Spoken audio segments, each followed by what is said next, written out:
Well, welcome, folks, to this edition of the 700 Club. It looked like the Senate confirmation hearing room was turned into a zoo yesterday.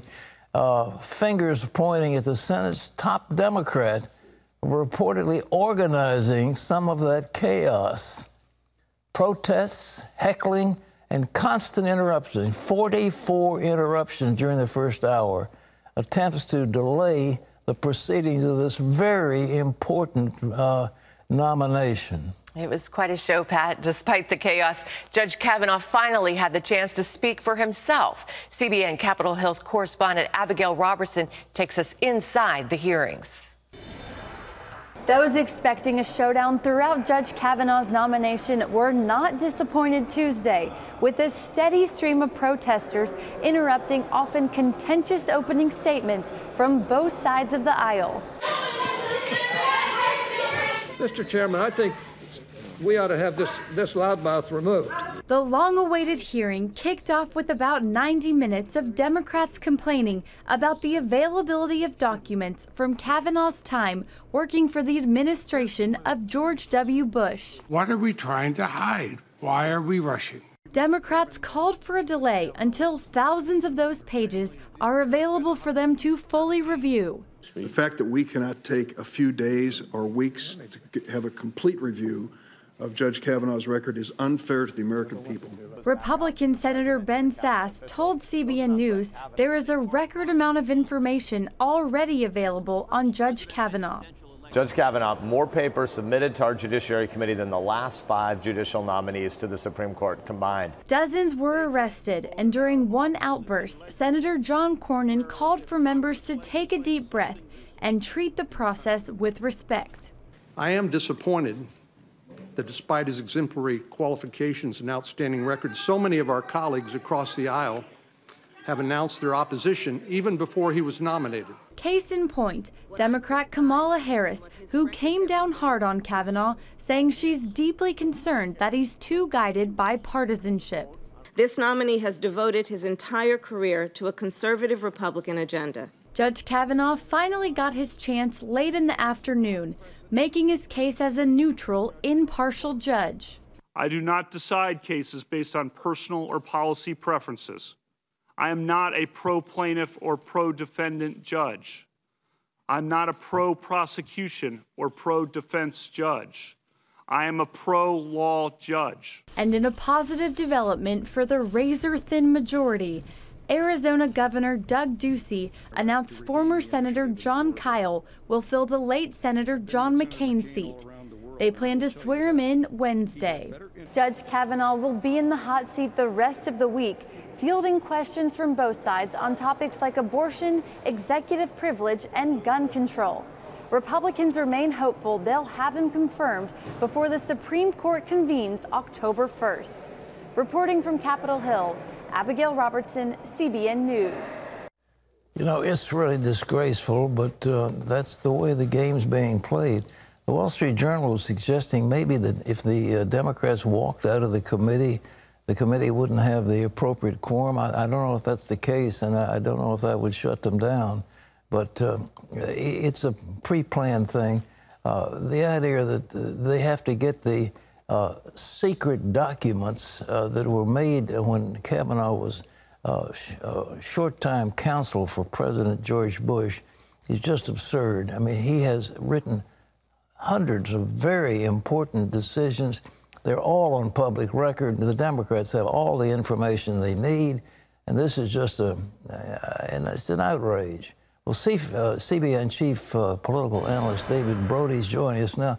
David, have you found evidence that somebody actually planned this demonstration? Did it come from the top?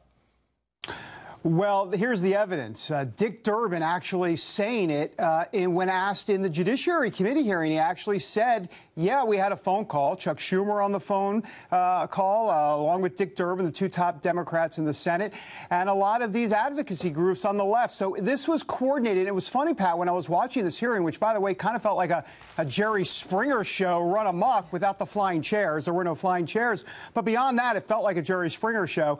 But I have to tell you that the protests were coming like eventually once every 10, 12 minutes, eventually through the hour and a half or so in that first hour and a half. So this was coordinated, not even a question. I mean, there were some folks dressed up in this Netflix show, or it's not Netflix, it's some sort of show, The Handmaid's Tale. You know, we're talking about, anyhow, the point is that it was out of control. And this is all Democrats can do at this point because they can't stop Kavanaugh. They don't have the votes. Well, what's the deal? I mean, what does this show to the American people? Do these people who are running for president actually think it's going to enhance their chances? Yeah, they do. Kamala Harris, Cory Booker, both expected to run for president. Cory Booker saying the word traversed. I traversed the country. It was like it was his nomination speech at the convention. I mean, that's what it sounded like in the Judiciary Committee hearing. As a matter of fact, he actually sent out a fundraising email while the confirmation hearing was going on, which Ben Sasse, senator on the Republican side, took him to task for that and said, how dare you? You don't go fundraising during a committee hearing. So this was all coordinated. There's been talk, by the way, Pat, I want to clear up something about the Senate rule that Democrats could have walked out or at least at 2 o'clock in the afternoon. There's a Senate Rule 26 that basically says if the majority leader and the minority leader don't come to an agreement, then there should be no committee meetings after 2 p.m. Technically, that's true. Technically, the Democrats could have said there is no agreement. We're gonna be done. A Senate Judiciary Committee spokesman told me just this morning that if they had done that, Grassley would have just continued on Wednesday with the hearing, and there would have been no opening statements at all for Democrats. So Democrats had to choose. They could have stopped the hearing, but they wouldn't have had any of their opening statements. So clearly soliloquies were more important than anything else. So the truth is they can't really block the confirmation of this splendid man. And it's just strictly for show. But again, is their base happy with these shenanigans? Well, the base is happy, but that's an asterisk happy. In other words, they're glad that the Democrats did something, but quite frankly, there's a liberal wing, as you know, of the Democrat Party that wanted these Democrats to walk out. But a Senate Judiciary Committee spokesman also told me today that, indeed, if Democrats decide to walk out and play all their shenanigans and stop the hearings, it doesn't matter because technically there doesn't need to be a hearing, and Grassley could just take the whole thing right to the Senate floor, and that would be that. Well, they've got to have is the rule they have to have a vote of the Judiciary Committee before they take it to the floor of the Senate? Is that no. what? Yes. Technically, no. What I've been told by the Senate, no. What I've been told by the Senate Judiciary Committee is that technically, and once again, we're into arcane Senate rules, but technically, they can take this thing right to the floor if they need to, Pat. The governor of Arizona has appointed a guy who I've known. He's a splendid senator, John Kyle. To fill out the term of the late Senator John McCain. He will be a reliable vote for the Kavanaugh, won't he? He will, and we knew John McCain would vote for Kavanaugh, and obviously Kyle's going to vote for Kavanaugh, but here's the difference going forward. John Kyle has about a 96% conservative rating from the American Conservative Union. John McCain had about an 82%, so you're getting a more conservative Arizona senator. That'll bode well for the Trump administration. Obviously, that'll bode well for conservatives overall, so there's that at play, too. But let me just say one last thing about the Kavanaugh hearings, because it really has become the Kavanaugh hearing. For the Democrats. I mean, and once again, they don't have the votes. Just to be clear, what everybody needs to watch now is there a smoking gun, which doesn't appear there is any smoking gun out there, and whether or not Susan Collins and Lisa Murkowski, the two pro-choice senators, go ahead and somehow decide to go with the Democrats. There's no indication that's going to happen at all. So at this point, and quite frankly, Pat, even if they did side with the Democrats, and no one's expecting that, you got the red state Democrats. In other words, the Joe Manchin in West Virginia and Joe Donnelly in Indiana and Heidi Heitkamp in North Dakota, all Democrats that are in red states that Trump won. I have to tell you, they've got some pressure on them because it's all about self-preservation for them. If they vote for Kavanaugh, they'll have a better chance at re-election. They vote against Kavanaugh, and all bets are off. It looks, what do you figure? They're talking October the 1st that they've got to get this thing done. Do you think there's any question? There's no question that the Senate won't vote for him, is there?